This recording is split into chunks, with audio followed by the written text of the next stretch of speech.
everyone. Welcome to our channel NCERT शिक्षक. I am प्रभावी मिश्रा. आज हम क्लास 8 का chapter number 5 conservation of plants and animals पढ़ेंगे.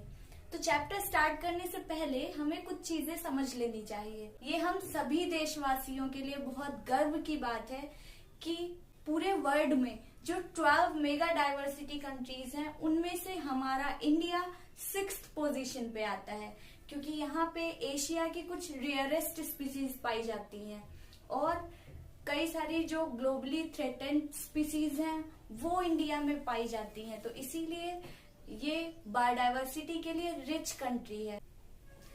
पूरे वर्ल्ड में जितने भी वाइल्ड टाइगर्स हैं उनमें से मोर देन हाफ सिर्फ हमारे इंडिया में ही हैं और 65% एशियन एलिफेंट्स सिर्फ इंडिया में है. 85% ग्रेट वन हॉर्न राइनो हमारे इंडिया में है. 100% एशियन लैंस हमारे द ग्रेट इनक्रेडिबल इंडिया में है. पूरे विश्व के 34 बायोडाइवर्सिटी हॉटस्पॉट में से 2 हॉटस्पॉट हमारे इंडिया में है, जो द ग्रेट हिमालयन रेंज है वो और वेस्टर्न घाट. तो इतना रिच है हमारी कंट्री बायोडाइवर्सिटी में. तो चलिए अब हम चैप्टर स्टार्ट करते हैं. इतने वाइड वैरायटी के प्लांट्स और एनिमल्स हमारी अर्थ पर पाए जाते हैं जो सभी एक दूसरे से इंटरकनेक्टेड है और हर एक जीव दूसरे जीवों के भी सर्वाइवल के लिए बहुत इम्पोर्टेंस रखता है. तो ये ऑर्गेनिज्म हैं, ये जो ये प्लांट्स हैं, इनके लिए एक बहुत बड़ा थ्रेट है जो डिफॉरेस्टेशन हम लोग करते हैं. जो हमारी एक्टिविटीज हैं ये उन्हें बहुत ज्यादा हार्म पहुंचा रही है. तो आइए हम देखते हैं कि डिफॉरेस्टेशन क्या होता है. डिफॉरेस्टेशन, डी मीन्स रिमूव करना और फॉरेस्टेशन मीन्स जो फॉरेस्ट है. नाम से ही हमें पता चल रहा है जो फॉरेस्ट है उन्हें रिमूव करना. ठीक है. Clearing of forest and using that land for other purposes. जो फॉरेस्ट हैं, जो उसमें ट्रीज होते हैं, उनको काटते जाना और उस लैंड का किसी अदर पर्पस के लिए यूज करना. अब वो पर्पस क्या क्या हो सकते हैं. Procuring land for cultivation, cultivation के लिए हम उस लैंड का यूज करते हैं. इतनी जो पॉपुलेशन बढ़ती जा रही है तो उसकी जो फूड की डिमांड है वो भी बढ़ती जा रही है. तो उस इंक्रीजिंग पॉपुलेशन को फूड प्रोवाइड कराने के लिए हमें कल्टीवेशन के लिए लैंड चाहिए ना, तो इसीलिए हम फॉरेस्ट को कट करते हैं. बिल्डिंग हाउसेज एंड फैक्ट्रीज, ये भी हमें पता है कि हाउसेज और फैक्ट्रीज बनाने के लिए पेड़ कितनी भारी मात्रा में काटे जाते हैं. मेकिंग फर्नीचर और यूजिंग वुड एज फ्यूल, तो ये भी बहुत इंपॉर्टेंट रीजन है. Some natural causes of deforestation are, कुछ नेचुरल कॉज भी होते हैं जैसे फॉरेस्ट फायर्स, जंगलों में जो आग लग जाती है जिसे हम दावानल कहते हैं, तो उसमें भी पूरा फॉरेस्ट तबाह हो जाता है. एंड सीवियर ड्रॉट्स, जो सूखा पड़ जाता है ना एक बड़े लेवल पे, तो वो उसकी वजह से भी सब जंगल तबाह हो जाते हैं. तो अब ये इतना ज्यादा लेवल पे जो डिफॉरेस्टेशन हो रहा है इसके कॉन्सिक्वेंसेस क्या है आइए देखते हैं. Deforestation increases the temperature and pollution level on earth. हम जानते ही हैं कि ये जो ट्रीज होते हैं ये एयर पोल्यूशन, नॉइज पोल्यूशन, इन्हें कम करने में बहुत ही ज्यादा हमारी हेल्प करते हैं, है ना. तो अब अगर फॉरेस्ट ही नहीं रहेंगे, पेड़ ही नहीं रहेंगे, तो पोल्यूशन का लेवल अर्थ पे बढ़ जाएगा ना, और साथ ही साथ टेम्परेचर भी अर्थ का इंक्रीज हो जाएगा. भाई पोल्यूशन बढ़ेगा तो टेम्परेचर भी इंक्रीज होगा. It increases CO2. CO2 means carbon dioxide. Carbon dioxide in the atmosphere which causes global warming. देखिए हमें पता है कि जो प्लांट्स होते हैं, जो भी कार्बन डाइऑक्साइड हम लोग एक्सहेल करते हैं, सांस लेने के दौरान हम ऑक्सीजन लेते हैं, कार्बन डाइऑक्साइड निकालते हैं, तो उस कार्बन डाइऑक्साइड को प्लांट्स ले लेते हैं और वो लाइट की प्रेजेंस में, जब सनलाइट होती है, सनलाइट के प्रेजेंस में अपना फूड बनाते हैं ना. अब जब प्लांट्स नहीं रहेंगे तो CO2 को कौन एब्जॉर्ब करेगा. जब CO2 को कोई एब्जॉर्ब करने वाला नहीं रहेगा तो एटमॉस्फेयर में कार्बन डाइऑक्साइड का लेवल बहुत ज्यादा बढ़ जाएगा और जिससे हमारी जो अर्थ है उसका टेम्परेचर बहुत ज्यादा इंक्रीज हो जाएगा और वो ग्लोबल वार्मिंग कॉज करता है, जिसके बारे में हमने पिछले चैप्टर में डिटेल में पढ़ा था. अब हम देखते हैं कि और क्या क्या परिणाम हो सकते हैं डिफॉरेस्टेशन के. बेटा ये बहुत इंपॉर्टेंट है, आप इन्हें जरूर लिख लीजिए. ये आपके जो एक्सरसाइज में क्वेश्चन आंसर्स हैं उनमें भी काम आएगा और हायर लेवल तक आपको काम आता है अगर आप इन्हें समझ लेते हैं अच्छे से. तो ground water level also get lowered. जो ग्राउंड वाटर है उसका भी लेवल गिर जाएगा। कैसे? अब हमें पता है, आप किसी बेयर ग्राउंड जो होता है वहां पे आप पानी डालकर देखिए, वो क्या होता है, वो पूरा का पूरा पानी बह जाएगा। अब अगर वहां पे घास है, ट्रीज हैं, प्लांट्स हैं, तो वहां पे पानी रुक जाता है, और जब एक जगह पे पानी रुकेगा तभी तो वो जमीन के अंदर जाएगा और वो ग्राउंड वाटर लेवल इंक्रीज करेगा, है ना। Deforestation disturbs balance in nature. हमने क्या पढ़ा कि सारे के सारे जो प्लांट्स हैं, जो एनिमल्स हैं, वो आपस में एक दूसरे से इंटरकनेक्टेड है ना। तो अब अगर प्लांट्स नहीं रहेंगे तो जो इकोलॉजिकल बैलेंस है वो पूरा डिस्टर्ब हो जाएगा। Many species of animals and plants become threatened और extinct due to it. Deforestation की वजह से, अब देखिए हमने जंगल काट दिए, जंगल जो है वो कई सारे एनिमल्स का घर है। अब हम उनसे उनका घर छीन लेंगे तो वो खतरे में आ जाएंगे ना। वो कहाँ जाएंगे, कहाँ रहेंगे, उनको खाना पानी कहाँ से मिलेगा, तो वो एंडेंजर्ड हो जाते हैं, वो खतरे में आ जाते हैं, ठीक है। और कई सारे एक्सटिंक्ट हो गए हैं, यानी गायब ही हो गए हैं। अब उनकी स्पीसीज, अब उनकी प्रजाति हमारी अर्थ पर बची ही नहीं है। ऐसी भी कई सारी स्पीसीज है। तो आप समझ सकते हैं कि डिफॉरेस्टेशन से कितना बड़ा खतरा है। It affects the rainfall and also fertility of soil decreases, ठीक है। अब देखिए ये रेनफॉल को भी अफेक्ट करते हैं, रेनफॉल घट जाता है, और ये सॉइल की फर्टिलिटी को भी घटा देते हैं। फर्टिलिटी हमें पता है कि जो ह्यूमस है वो, या जो फर्टाइल लेयर है सॉइल की, वो कैसे बनती है, जब अर्थ पर ऑर्गेनिक मैटर जैसे कि लीव्स हैं या एनिमल्स हैं, प्लांट्स हैं, वो गिरते हैं तो वही डिकम्पोज होकर के ह्यूमस बनते हैं जाकर के, और वो सॉइल की फर्टिलिटी के लिए रिस्पॉन्सिबल होता है। अब जब प्लांट्स ही नहीं रहेंगे तो ह्यूमस कैसे बनेगा, तो ये सॉइल की फर्टिलिटी को भी डिक्रीज करते हैं। There will be increased chances of natural calamities. Calamities का मतलब होता है आपदाएं, such as floods and droughts. अब ये जो है, ये नेचुरल जो आपदाएं होती हैं उनको कॉज करते हैं, जैसे कि मैंने बताया बाढ़, सूखा। अब आपको ये लग रहा होगा, एक तरफ मैं बता रही हूँ कि ये रेनफॉल घटा देते हैं, दूसरी तरफ मैंने कहा कि ये बाढ़ लेकर आते हैं, तीसरी तरफ मैं ये भी कह रही हूँ कि ये सूखा लाते हैं। तो ये कैसे पॉसिबल है? देखिए सबसे पहले हम समझ लेते हैं कि बाढ़ कैसे आती है। अगर पेड़ नहीं रहेंगे तो बाढ़ कैसे आएगी। ये हमारी अर्थ है, ठीक है, और ये है सन। ऐसे आप समझ लीजिए कि ये सन है। इससे जो रेज आती हैं सन की, वो हमारी अर्थ रिफ्लेक्ट कर देती है वापस। ये रे आई, मतलब जो हीट आई उसको वापस से अर्थ रिफ्लेक्ट कर देती है। ऐसे खूब सारी आती है और उसे अर्थ रिफ्लेक्ट कर देती है, ठीक है।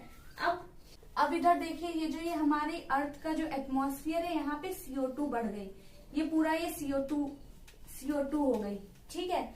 अब जो सन की जो हीट आई उसको इस CO2 ने रिफ्लेक्ट नहीं होने दिया, कार्बन डाइऑक्साइड ने उसे एब्जॉर्ब कर लिया। जब ये हीट एनर्जी पूरी एब्जॉर्ब करती जा रही है, हीट आ रही है लेकिन वो वापस नहीं जा रही है, तो जब ये एब्जॉर्ब करती रहेगी और ये हमारे एटमॉस्फेयर में है, तो हमारे अर्थ के एटमॉस्फेयर का टेम्परेचर बहुत ज्यादा बढ़ जाएगा ना, और इसी की वजह से ग्लोबल वार्मिंग होती है। ग्लोबल वार्मिंग होगी तो क्या होता है, जो ग्लेशियर्स हैं वो पिघलेंगे और उसकी वजह से कोस्टल एरियाज में बाढ़ आ जाती है, क्योंकि जो समुद्र हैं, जो रिवर्स हैं, उनका जो वाटर लेवल होता है वो बढ़ जाता है, जिसकी वजह से बाढ़ आ जाती है। अब सूखा कैसे आता है भाई? अब जब ये रेनफॉल को घटा रहे हैं तो जाहिर सी बात है वहां पे सूखा आएगा, है ना, ड्रॉट आएगा। तो रेनफॉल कैसे घटती है? प्लांट क्या करते हैं, सॉइल से वाटर को सॉइल से लेते हैं, है ना, रूट्स के थ्रू प्लांट्स सॉइल से वाटर ले रहे हैं, और वही वाटर जो प्लांट्स की लीव्स होती हैं उनसे ट्रांसपिरेशन के थ्रू वो वाटर वेपर के फॉर्म में एटमॉस्फेयर में चला जाता है ना। जैसे ये प्लांट की लीफ है, प्लांट की लीफ है, इस यहाँ से वाटर जो है, जो इन्होंने अपनी रूट से सॉइल से लिया था, वो वाटर वेपर के फॉर्म में ऊपर जा रहा है। H2O वेपर के फॉर्म में ऊपर जा रहा है, ठीक है।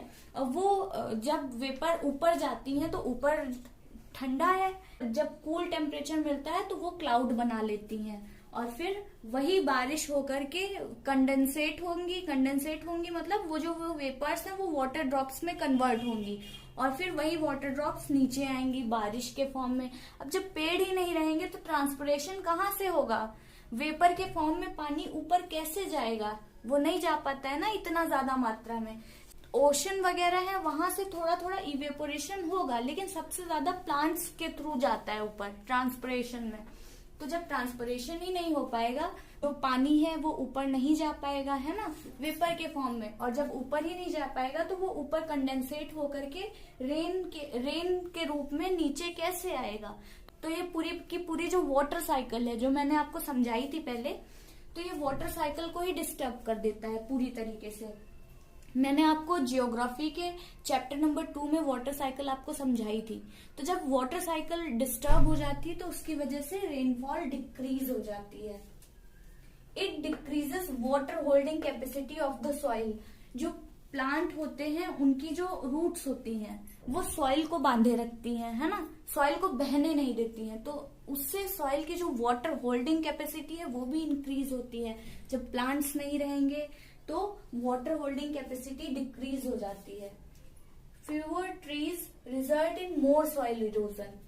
आपने देखा ही है कि जो बेयर ग्राउंड होते हैं वहां पे सॉइल इरोजन बहुत ज्यादा होता है। जैसे पानी आया या तेज हवा आई तो मिट्टी उसी के साथ बह गई या उड़ गई, तो मिट्टी का कटान बहुत ज्यादा होता है।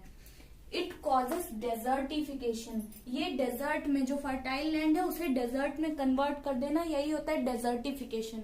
फॉरेस्ट जब नहीं होंगे तो डेजर्टिफिकेशन हो जाता है। कैसे होता है अभी हम प्रोसेस को समझेंगे। इसके अलावा और भी बहुत सारे पॉइंट्स हैं जो हम लिख सकते हैं। अब जैसे जो हमारी प्राणवायु है ऑक्सीजन, वो हमें कहाँ से मिलती है ये भी आप लिख सकते हैं। प्लांट से हमें कितने सारे प्लांट प्रोडक्ट्स मिलते हैं ना, मतलब कोई नंबर ही नहीं है। अनलिमिटेड प्लांट प्रोडक्ट्स हम लोग यूज कर रहे हैं अभी प्रेजेंट टाइम में, है ना, तो वो सब हमें नहीं मिल पाएंगे। Desertification it occurs due to soil erosion और ड्रॉट। सॉइल इरोजन मतलब जो फर्टाइल लेयर है सॉइल की, जो ऊपरी लेयर है उसका उड़ जाना या उसका कटान, ठीक है, पानी की वजह से या एयर की वजह से। और ड्रॉट मीन्स सूखा, जहां बारिश ज्यादा नहीं होती है वहां पे ड्रॉट होता है। तो ये रीजन है, इनकी वजह से डेजर्टिफिकेशन होता है। अब क्या होता है? The removal of the top layer of soil exposes the lower hard and Rocky layers. जब टॉप लेयर सॉइल की उड़ जाएगी जो कि क्या होती है, फर्टाइल लेयर होती है, तो अंदर की जो हार्ड और रॉकी लेयर होती है वो बचेगी। This soil has less humus. और उस सॉइल में या तो बहुत ही कम ह्यूमस होता है या फिर बिल्कुल भी ह्यूमस नहीं होता है, और वो बहुत कम फर्टाइल होती है। ये भी कई बार वो इनफर्टाइल होती है पूरी तरीके से, ठीक है। Gradually the fertile land gets converted into desert. और धीरे धीरे वो, अब जब उसकी फर्टिलिटी गिरती चली जा रही है तो वो धीरे धीरे डेजर्ट में कन्वर्ट हो जाता है, रेगिस्तान में बदल जाता है, जैसे राजस्थान में है ना। तो यही ये जो प्रोसेस है इसे ही हम डेजर्टिफिकेशन कहते हैं। और एक होता है कि डिफॉरेस्टेशन से इनफिल्ट्रेशन रेट रिड्यूस हो जाती है। अब इनफिल्ट्रेशन क्या होता है बेटा? जो सॉइल है ना उससे, जैसे ये सॉइल है ना, तो यहाँ पे पानी है, इसका अंदर, इस वाटर का अंदर ग्राउंड वाटर में मूवमेंट। ग्राउंड वाटर क्या होता है? जो अंदर रॉक्स होती हैं या जो भी अंदर सॉइल की जो लेयर्स होती है उसके अंदर पानी, जो अक्सर क्या होता है जो रॉक्स में ही वो पानी स्टोर हो जाता है, तो वही होता है ग्राउंड वाटर। तो अर्थ की जो सरफेस है उससे पानी का अंदर जाना, ग्राउंड वाटर में जाना, ये वाटर का जो मूवमेंट है इसी को ही हम इनफिल्ट्रेशन कहते हैं। जब प्लांट्स नहीं होते तो इनफिल्ट्रेशन रेट भी रिड्यूस हो जाती है। अब देखिए यहाँ पे हमें कुछ टर्म्स को समझना बहुत जरूरी है, ठीक है, उनका आगे बार बार यूज आएगा तो हमें वो टर्म्स क्लियर होने चाहिए।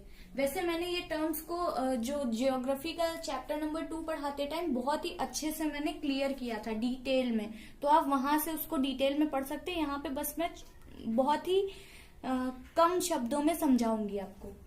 बायोस्फीयर, बायोस्फीयर 2 वर्ड से मिलकर के बना होता है। बायो मीन्स लाइफ और स्फीयर मीन्स मंडल, मतलब वो पूरा का पूरा मंडल जहां पर भी लाइफ एग्जिस्ट करती है उसे हम बायोस्फीयर कहते हैं।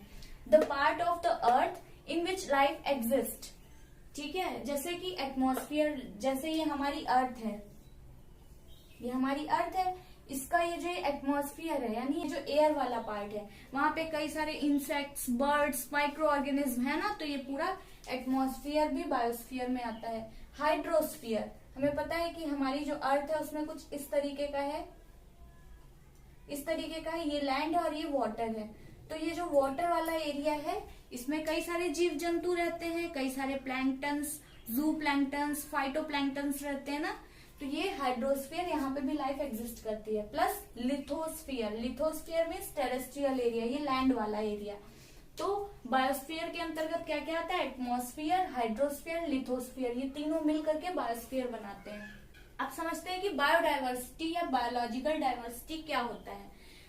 It refers to the variety of plants and animals living on the earth और इन अ पर्टिकुलर एरिया। देखिए, जब हम अर्थ की बायोडाइवर्सिटी की बात कर रहे होते हैं तो उसका मतलब होता है कि अर्थ पे जितने भी वैरायटी के प्लांट्स और एनिमल्स एग्जिस्ट करते हैं वो सब अर्थ की बायोडाइवर्सिटी है। और जब हम किसी एक पर्टिकुलर एरिया की बायोडाइवर्सिटी की बात कर रहे होते हैं, जैसे हमने अभी इंडिया की बायोडाइवर्सिटी की बात की, तो मीन्स इंडिया में जितने भी तरीके के प्लांट्स और एनिमल्स पाए जाते हैं वही हमारे इंडिया की बायोडाइवर्सिटी हो गई। तो इसका मतलब है कि हम ये कह सकते हैं ना कि biodiversity equals to flora plus fauna. अभी मैं आगे लिखवाऊंगी कि फ्लोरा और फोना क्या होता है, मैं अभी आपको बस बता दे रही हूँ। फ्लोरा मैंने आपको वही जब मैं चैप्टर 2 पढ़ा रही थी जियोग्राफी में, तो मैंने आपको बताया था फ्लोरा मीन्स प्लांट्स की या ट्रीज की जितनी भी वेराइटीज पाई जाती हैं, ट्रीज, श्रब्स, प्लांट्स, ग्रासेस, वो सब फ्लोरा के अंतर्गत आती है। और फौना मीन्स एनिमल की जितनी भी वेराइटीज होती हैं। अब आपको अगर इसमें कंफ्यूजन हो रहा हो तो फ्लो, फ्लावर, फ्लावर की स्पेलिंग में भी FLO आता है ना, फ्लावर, फ्लो, फ्लावर कहाँ लगते हैं, प्लांट्स पे लगते हैं। और फौना ये A है, A से एनिमल, और यहाँ पे भी A आ रहा है, तो आप ऐसे करके याद रख सकते हैं। तो अगर हम किसी पर्टिकुलर एरिया की बायोडाइवर्सिटी की बात करें तो मतलब उस पर्टिकुलर एरिया का फ्लोरा और प्लस फौना, ठीक है, वो उस पर्टिकुलर एरिया की बायोडाइवर्सिटी हो गई। या अर्थ की अगर बात करें तो पूरी अर्थ में जितना भी फ्लोरा और फौना है उसकी बात करते हैं, ठीक है। तो देखिए, मैंने वही फ्लोरा और फौना की डेफिनेशन लिख दी है। Flora all the plants growing in a particular area और fauna all the animals of an area. Next word है इकोसिस्टम। इकोसिस्टम क्या होता है, देखिए ये दो आपको यहाँ पे 2 वर्ड्स दिख रहे होंगे, एक है इको और दूसरा है सिस्टम, ठीक है। इको का मीन्स होता है नेचर, है ना, इको का मीन्स नेचर, और सिस्टम उस नेचर में जितना भी पूरा सिस्टम है वो पूरा सिस्टम, ठीक है। And ecosystem is made up of all the plants, animals and micro organism in an area along with non living components such as climate, soil, river, deltas etcetera. पहले तो हमें ये समझना है कि इकोसिस्टम बनता कैसे है। किसी भी एरिया में जितने भी plants, animals, micro organism means जितने भी बायोटिक, बायोटिक मीन्स जिनमें भी लाइफ है, जितना भी बायोटिक कंपोनेंट है वो सारा, और उसके साथ ही साथ जो नॉन लिविंग कंपोनेंट है, जो एबायोटिक, ए मीन्स एब्सेंट और बायो मीन्स लाइफ, जिनमें लाइफ नहीं होती है वो नॉन लिविंग कंपोनेंट, ठीक है, एबायोटिक कंपोनेंट। तो जैसे कि क्लाइमेट है, सॉइल है, माउंटेन्स है, रिवर, डेल्टास, ये सारी चीजें भी तो नेचुरल ही है ना, ये सारी चीजें नेचुरल हैं, लेकिन इनमें लाइफ नहीं है। तो नेचुरल जितनी भी चीजें हैं वो लिविंग और नॉन लिविंग, एबायोटिक और बायोटिक, इन दोनों कंपोनेंट को मिला करके ही पूरा इकोसिस्टम बनता है, ठीक है। अब इकोसिस्टम में होता क्या है या इकोसिस्टम है क्या, all the organism and their inter relationship with their environment, मतलब जितने भी ऑर्गेनिज्म हैं, जितने भी किस्म के प्राणी हैं, एनिमल्स हैं, वो आपस में एक दूसरे से इंटरेक्ट कर ही रहे हैं और उसके साथ ही साथ अपने आसपास के एनवायरमेंट के साथ में भी रिएक्ट कर रहे हैं ना। इनकी जो आपस में इंटर रिलेशनशिप है, जितने भी ऑर्गेनिज्म है उनकी एक दूसरे के साथ और जो वो नेचुरल एनवायरमेंट है उसके साथ, ये जो भी आपस में इंटर रिलेशनशिप है उसी को ही हम इकोसिस्टम कहते हैं।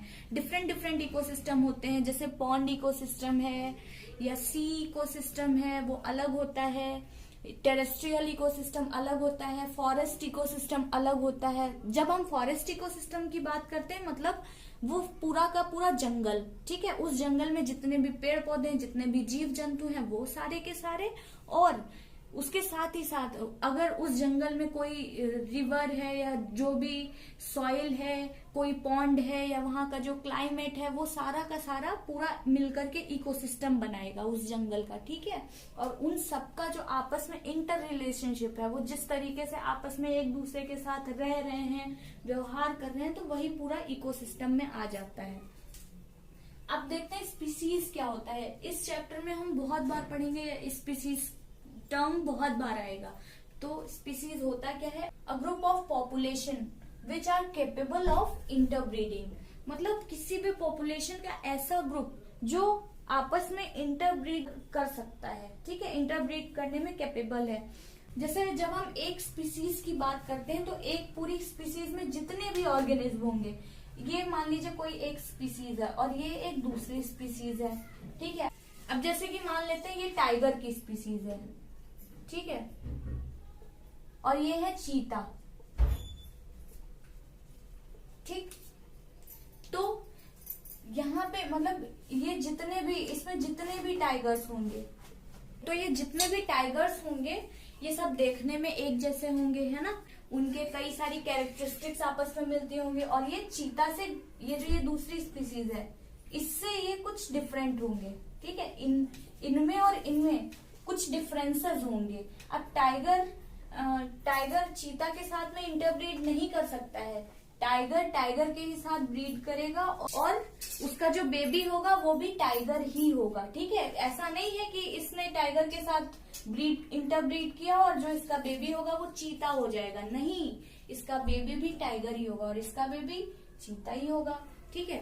तो ऐसे मेंबर्स, किसी भी स्पीसीज का जो मेंबर है वो सिर्फ अपनी ही स्पीसीज के मेंबर के साथ रिप्रोड्यूस कर सकता है और रिप्रोड्यूस करके ऑफस्प्रिंग प्रोड्यूस कर सकता है। वो किसी अदर स्पीसीज के मेंबर के साथ रिप्रोड्यूस नहीं कर सकता है। ये टाइगर चीता के साथ में इंटरब्रीड नहीं कर सकता है, ये इंटरब्रीड करेगा टाइगर के ही साथ में। Endemic species, endemic species are those species of plants and animals which are found exclusively in a particular area.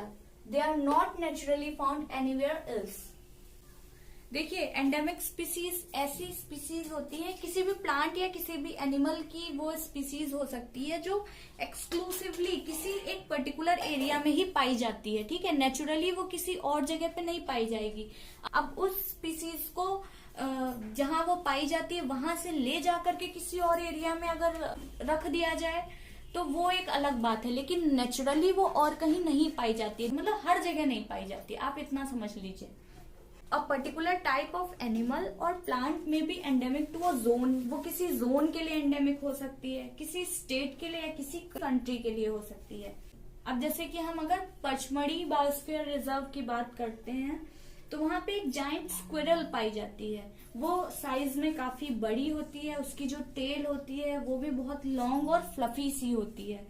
तो ये स्पीसीज है जाइंट स्क्विरल की, ये सिर्फ और सिर्फ पचमढ़ी बायोस्फीयर रिजर्व में ही पाई जाती है, तो ये वहां की एंडेमिक स्पीसीज हो गई। और भी कई सारे एग्जाम्पल्स हैं, जैसे कि वाइल्ड मैंगो हो गया, साल हो गया, इंडियन जाइंट स्क्विरल मैंने बताया, फ्लाइंग स्क्विरल, ये सारी एंडेमिक है पचमढ़ी बायोस्फीयर रिजर्व की। मैं आपको डायग्राम भी दिखा दे रही हूँ। ये देखिए जाइंट स्क्विरल है, ये साइज में कितनी बड़ी है ना। जनरली जो गिलहरियां पाई जाती हैं हमारे आसपास के पेड़ों पर वो काफी छोटी होती हैं इनसे, है ना। और इसकी टेल देखिए आप, कितनी लॉन्ग है और फ्लफी सी है। ये देखिए ये वाइल्ड मैंगो ट्री है, इसका साइज काफी छोटा है ना।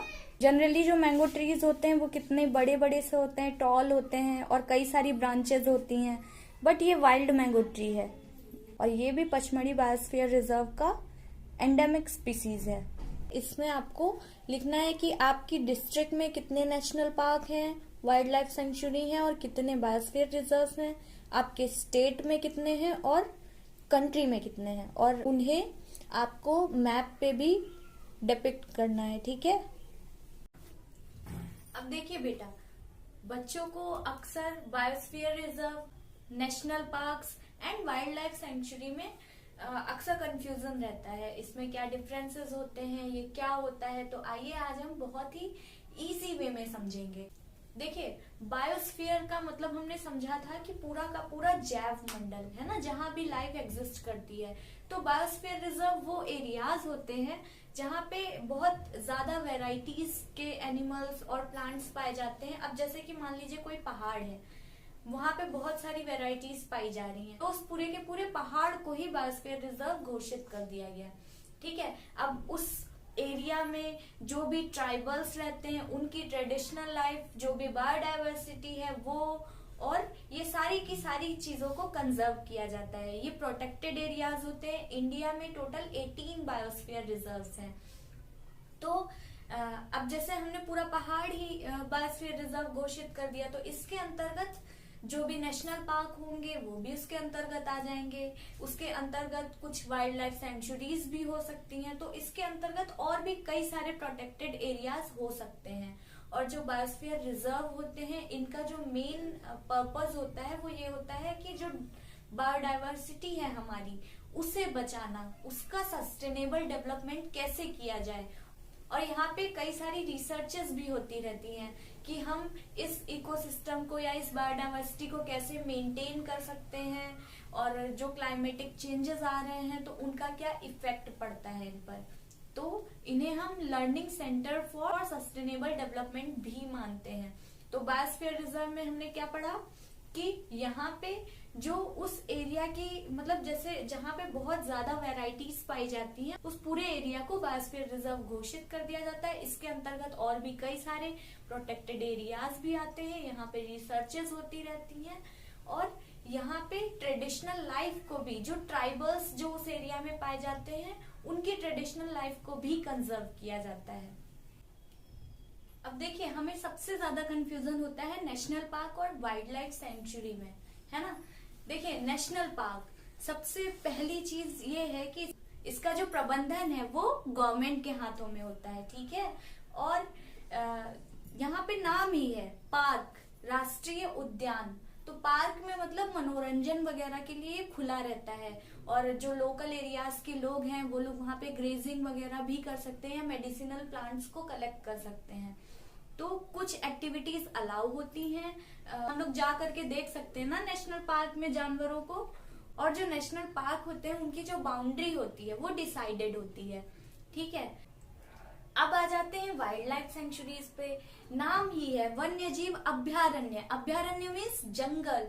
तो इनका जो प्रबंधन होता है वो या तो जो वाइल्ड लाइफ कंजर्वेशन वाले जो संगठन होते हैं उनके हाथों में होता है, या फिर किसी निजी व्यक्ति के हाथ में होता है। ठीक है, और अब जंगल है तो यहाँ पे जो जानवर होते हैं वो अबाधित रूप से रह सकते हैं। वो उनका अपना इलाका है, उनका घर है, तो वो कहीं भी घूम सकते हैं। ठीक है, उनपे कोई बाउंडेशन नहीं होता है। और अब जंगल है, कोई पार्क तो है नहीं, इसलिए यहाँ पे ह्यूमन एक्टिविटीज स्ट्रिक्टली प्रोहिबिटेड होती हैं। मीन्स हम मनोरंजन के लिए वाइल्ड लाइफ सेंचुरी में नहीं जा सकते हैं।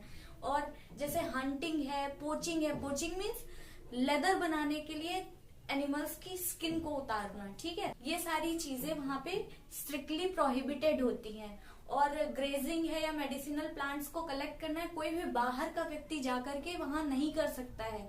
उस जंगल में रहने वाला ही कोई व्यक्ति हो अगर, तो सिर्फ उनके लिए कुछ लेवल तक सिर्फ उनके लिए अलाउ होता है कि वो अपने जो कैटल्स वगैरह हैं उनको ग्रेज करा सकते हैं या मेडिसिनल प्लांट्स कलेक्ट कर सकते हैं। किसी भी बाहरी के लिए ये नहीं खुले होते हैं। तो ये कुछ डिफरेंसेस हैं। तो चलिए आइए हम देखते हैं पहले बायोस्फीयर रिजर्व। ये देखिए, यहाँ पे पचमढ़ी बायोस्फीयर रिजर्व को मैप में डिपिक्ट किया गया है। ठीक है, तो ये पूरा का पूरा जो एरिया है इसे ही प्रोटेक्ट करके बायोस्फीयर रिजर्व घोषित कर दिया गया है। ठीक है, इसके अंतर्गत कई सारे प्रोटेक्टेड एरियाज आ रहे हैं। ये देखिए, सतपुड़ा नेशनल पार्क आ रहा है, बोरी वाइल्ड लाइफ सेंचुरी आ रही है, पचमढ़ी वाइल्ड लाइफ सेंचुरी आ रही है, और भी कई सारे प्रोटेक्टेड एरियाज आ रहे हैं ना। तो ये होता है बायोस्फीयर रिजर्व।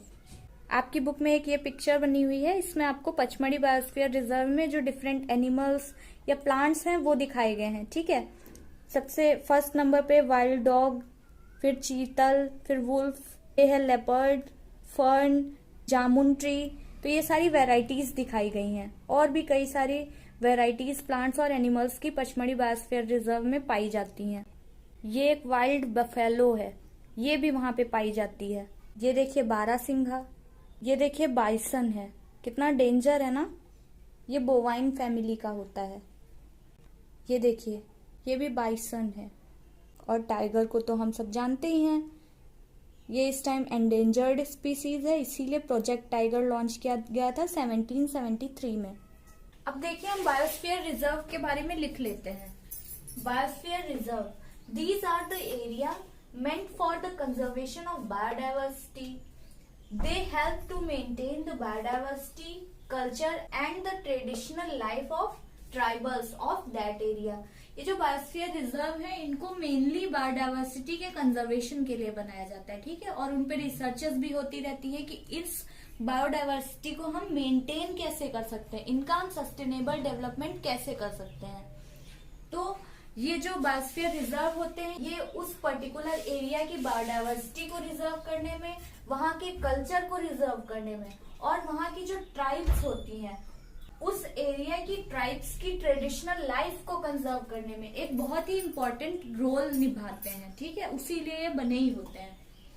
अब बायोस्फीयर रिजर्व में also contain other protected areas in it. जैसा कि अभी हमने बताया और हमने मैप में भी देखा था कि जो बायोस्फीयर रिजर्व होता है वो उसके अंतर्गत और भी कई सारे प्रोटेक्टेड एरियाज आते हैं, ठीक है। कई बार ऐसा होता है। तो एक मैंने यहाँ पे एग्जांपल दिया है पचमढ़ी बायोस्फीयर रिजर्व का, ये मध्य प्रदेश में है, ठीक है। तो ये जो पचमढ़ी बायोस्फीयर रिजर्व है इसके अंतर्गत एक नेशनल पार्क आता है जिसका नाम है सतपुड़ा नेशनल पार्क और 2 वाइल्ड लाइफ सेंचुरीज आती हैं, एक है बोरी वाइल्ड लाइफ सेंचुरी और एक है पचमढ़ी, ठीक है। तो ये 2 वाइल्ड लाइफ सेंचुरी और ये एक नेशनल पार्क है ये बायोस्फीयर रिजर्व के अंतर्गत ही आता है, ठीक। These are the learning centers for sustainable development. अभी मैंने क्या बताया कि बायोस्फीयर रिजर्व जो एरिया होता है वो बायोडाइवर्सिटी के कंजर्वेशन और उनके मेंटेनेंस के लिए होता है कि कैसे हम उसका सस्टेनेबल डेवलपमेंट कर सकते हैं। तो इसीलिए इन्हें हम लर्निंग सेंटर्स भी कहते हैं सस्टेनेबल डेवलपमेंट के लिए। यहाँ पे ये चीजें भी नोटिस की जाती हैं जो क्लाइमेट हो रहा है उसका उस एरिया की बायोडाइवर्सिटी पर क्या इफेक्ट पड़ रहा है, ठीक है। और हमारे इंडिया में अभी प्रेजेंट टाइम में इंडिया में 18 बायोस्फीयर रिजर्व हैं। मैं कुछ एग्जांपल मैंने यहाँ पे लिखे हैं। नीलगिरी बायोस्फीयर रिजर्व जो कि तमिलनाडु में है और ये इंडिया का फर्स्ट बायोस्फीयर रिजर्व है। सुंदरबन बायोस्फीयर रिजर्व ये वेस्ट बंगाल में है और ऐसे 18 बायोस्फीयर रिजर्व है हमारे इंडिया में।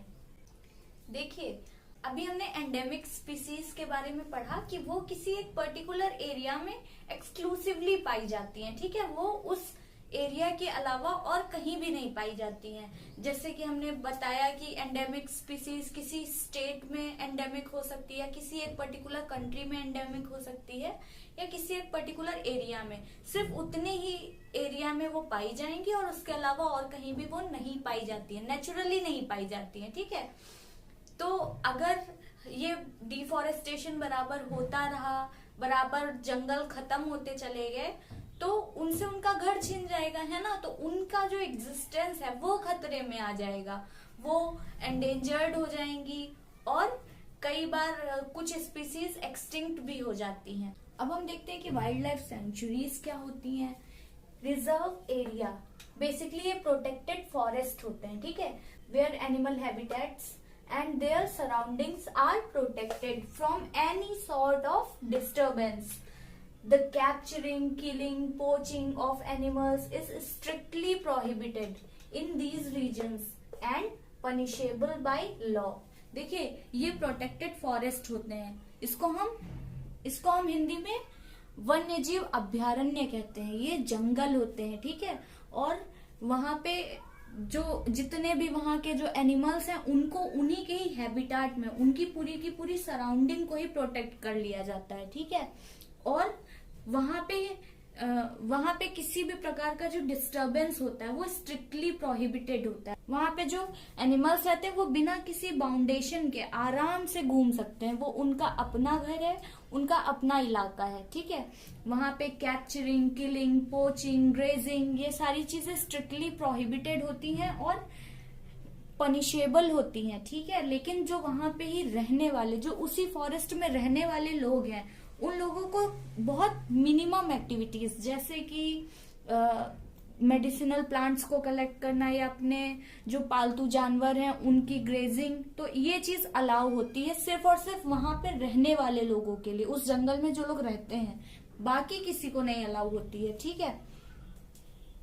First wild life century of India is Jim Corbett, जो कि उत्तराखंड में है। देखिए, फर्स्ट नेशनल पार्क भी इंडिया का जिम कॉर्बेट नेशनल पार्क है, जो कि उत्तराखंड में है, और फर्स्ट वाइल्ड लाइफ सेंचुरी भी जिम कॉर्बेट ही है, ठीक है। उसी में कुछ एरिया ऐसा है जिसको स्ट्रिक्टली, जहां पे हर एक एक्टिविटी प्रोहिबिट कर दी गई है, उसको रिजर्व कर दिया गया है as a wild life sanctuary, ठीक है। अब देखते हैं जू क्या होता है। जू बेटा एक्चुअली ये शॉर्ट फॉर्म होता है जूलॉजिकल पार्क का या फिर एनिमल पार्क, ठीक है। A place where animals live in captivity and are put on display for people to view. यहाँ पे आर्टिफिशियल एनवायरमेंट में रखा जाता है जानवरों को और उन्हें बंधक बनाकर उन्हें कैप्टिविटी में रखा जाता है। हम लोग जब जू जाते हैं तो वहां पे जो एनिमल्स होते हैं वो जहां उनकी मर्जी हो वहां वो घूम नहीं सकते हैं ना, वो या एक बड़े बड़े से केज टाइप का बना रहता है या उनके लिए एक अलग एरिया बना रहता है, उतने ही एरिया में वो बंधक की तरह रहते हैं, ठीक है। और उनको एक मतलब जैसे हम लोग के अम्यूजमेंट के लिए रखा जाता है, जैसे हम लोग जाते हैं तो वो डिस्प्ले की तरह रखे हुए हैं और उन्हें हम लोग देखते हैं। तो ये जो होता है यहाँ पे एनिमल्स अपने नेचुरल हैबिटेट में नहीं, वो आर्टिफिशियल हैबिटेट में रह रहे हैं। तो वहां पे अब आर्टिफिशियल जगह पे जो मैन मेड है वो नेचुरल की तरह परफेक्ट तो होगा नहीं, तो काफी सारी उनको कई बार समस्याएं भी होती हैं और यहाँ पे वो बंधक है। वाइल्ड लाइफ सेंचुरी में वो एकदम फ्री थे, अपने घर में थे, फ्री थे, लेकिन यहाँ पे वो बंधक की तरह रहते हैं। तो मैंने ये चीज भी लिख दी है कि द वर्ड जू is a short form of zoological park. Zoological word जो है वो एनिमल से रिलेटेड है, तो ये एक एनिमल पार्क होता है। देखिए, जो वाइल्ड लाइफ सेंचुरीज होती है वो बेसिकली जो थ्रेटेंड वाइल्ड एनिमल्स होते हैं, जैसे कि black buck, white eyed buck, elephant, golden cat, pink headed duck, घड़ियाल, marsh crocodile, python, rhinoceros etcetera, तो इन सभी को प्रिजर्व करने के लिए वाइल्ड लाइफ सेंचुरीज बनाई जाती हैं। और इंडियन सेंचुरीज जो है वहां पे हमें यूनिक लैंडस्केप्स भी देखने को मिलते हैं, जैसे कि broad level forest, mountain forest, bushlands in deltas of big rivers. तो ये सारी चीजें भी जो बहुत ही यूनिक लैंडस्केप हैं वो भी इंडियन सेंचुरीज में हमें देखने को मिलते हैं। और इतना यहाँ पे स्ट्रिक्टली प्रोहिबिटेड है, इलीगल भी है, उसके बावजूद भी कुछ लोग गैर कानूनी तरीके से इन फॉरेस्ट को, यहाँ के रहने वाले एनिमल्स को हार्म पहुंचा देते हैं, जो कि बहुत ही ज्यादा गलत है। अब देखते हैं नेशनल पार्क्स क्या होते हैं। A national park is a natural park. देखिए, नेशनल पार्क नेचुरल पार्क होते हैं, मतलब है ये भी एक पार्क ही, लेकिन ये आर्टिफिशियली नहीं बनाए गए हैं, ये नेचुरल हैं। जो नेचुरल सराउंडिंग थी एनिमल्स की उसी को ही कंजर्व कर दिया गया है, ठीक है। तो a national park is a natural park in use for conservation purposes created and protected by national governments, ठीक है। और इसे किसने बनाया है? नेशनल गवर्नमेंट ने। इसका जो प्रबंधन होता है वो पूरा का पूरा नेशनल गवर्नमेंट के हाथों में होता है। और मैंने क्या बताया था कि एक बहुत बड़ा डिफरेंस ये है कि यहाँ पे कुछ मात्रा में एक्टिविटीज अलाउ होती हैं। अब जैसे कि अम्यूजमेंट के लिए ले लीजिए, जैसे दुधवा नेशनल पार्क है या जिम कॉर्बेट नेशनल पार्क है, वहां पे हम लोग जा सकते हैं, है ना। स्पेशल वहां की जो जीप वगैरह होती है वो बुक कराकर हम लोग वहां पे एनिमल्स को देखने के लिए जा सकते हैं। तो कुछ एक्टिविटीज यहाँ पे अलाउ होती हैं, लेकिन यहाँ पे भी एनिमल्स को किल करना, उनकी कैप्चरिंग, उनकी पोचिंग, ये चीजें स्ट्रिक्टली प्रोहिबिटेड यहाँ पे भी होती हैं, ठीक है। एनिमल को नुकसान नहीं पहुंचा सकते हैं, कुछ ह्यूमन एक्टिविटीज अलाउ हैं कि उनके घर हम जा सकते हैं, उनको देख सकते हैं, ग्रेजिंग वगैरह अलाउड होती है, मेडिसिनल प्लांट्स को कलेक्ट कर सकते हैं, लेकिन किसी भी एनिमल को हार्म नहीं पहुंचा सकते हैं। और नेशनल पार्क की जो बाउंड्रीज होती हैं वो डेफिनेट होती हैं, वो एरिया मतलब उतना कंजर्व कर दिया गया है तो उतना ही एरिया है। Often it is a reserve of natural या सेमी नेचुरल और डेवलप्ड लैंड। कई बार मतलब कि नेचुरल एरिया में ही कुछ और चीजें भी इम्प्लीमेंट की जाती हैं। और देखिए वाइल्ड लाइफ सेंचुरी में क्या होता है कि जैसे कोई फॉरेस्ट एरिया है उसे रिजर्व कर दिया गया है, ठीक है, तो वहां पे जितने भी एनिमल्स रहते हैं वो सब प्रोटेक्ट किए जाएंगे उसके अंतर्गत। और नेशनल पार्क में कई बार क्या होता है कि कोई एंडेंजर्ड स्पीसीज है उसे बाहर से लाकर भी किसी प्रोटेक्टेड नेचुरल पार्क है जो नेशनल पार्क है वहां पे बाहर से लाकर भी किसी स्पीसीज को रख दिया, ठीक है, तो ये भी एक डिफरेंस है। First national park of India is Jim Corbett national park जो कि उत्तराखंड में, ये इंडिया का फर्स्ट नेशनल पार्क है। और largest national park in India is Hemis national park जो कि जम्मू एंड कश्मीर में है। और नेशनल पार्क क्या करते हैं, they preserve flora, fauna, landscape and historic objects of an area. अब ये देखिए भाई नेचुरल पार्क है तो जब उस एरिया को गवर्नमेंट ने कंजर्व किया तो वहां का जो लैंडस्केप था वो भी कंजर्व हो जाएगा, है ना। और वहां के जो हिस्टोरिक ऑब्जेक्ट्स हैं, अब जैसे कि मैं एक एग्जांपल बता रही हूँ, जो सतपुड़ा नेशनल पार्क है तो वहां पे कुछ रॉक शेल्टर्स पाए जाते हैं, मतलब जो रॉक्स हैं बड़ी बड़ी उसके ही अंदर ऐसे घर टाइप के बने हुए, जो कि ये इस बात का जो एविडेंस है कि प्री हिस्टोरिक टाइम में ह्यूमन बीइंग जंगलों में कैसे रहते थे। और वो रॉक शेल्टर्स है वहां पे डिफरेंट टाइप की रॉक पेंटिंग्स भी देखने को मिलती हैं। पचमढ़ी बायोस्फीयर रिजर्व में टोटल 55 रॉक शेल्टर्स हैं और उनकी जो पेंटिंग्स है उसमें एनिमल्स को ह्यूमन बीइंग से फाइट करते हुए या हंट करते हुए या डांस करते हुए या म्यूजिकल इंस्ट्रूमेंट को प्ले करते हुए डिपिक्ट किया गया है। और जो बायोस्फीयर रिजर्व है पचमढ़ी बायोस्फीयर रिजर्व, वहां पे तो कई सारी ट्राइब्स अब भी रहती हैं। तो आप जो ये बायोस्फीयर रिजर्व और जो ये नेशनल पार्क होते हैं ये वहां के लैंडस्केप को और साथ ही साथ वहां के हिस्टोरिक ऑब्जेक्ट्स को भी प्रिजर्व करते हैं। बाकी डिफरेंसेस मैंने समझा दिए थे, ये सिमिलैरिटीज भी हैं। तो वो जो रॉक शेल्टर्स हैं वो क्या दिखा रहे हैं, वो ये दिखा रहे हैं कि प्री हिस्टोरिक टाइम में ह्यूमन बीइंग इन्हीं ये जो पहाड़ होते थे इन्हीं में ही शेल्टर बना करके रहते थे।